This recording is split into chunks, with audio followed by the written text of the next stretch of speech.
Hello everyone! Meron nga po pala kaming program sa school, book character.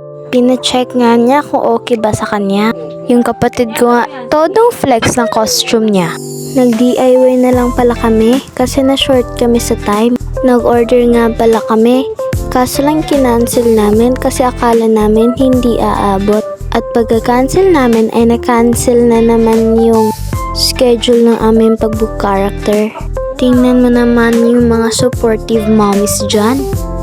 Kami nga pala yung mag-MC, kaya 12:50 pa lang, nakabihis na kami. Ayos na lahat. Alauna kasi mag-start yung program. Ayan, at may short presentation pa nga sila. Hindi na nga ako energetic dyan.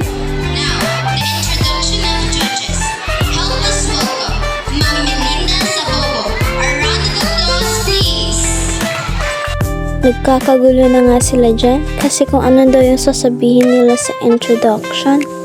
Ito si ate nagtatanong pa nga sa katabi.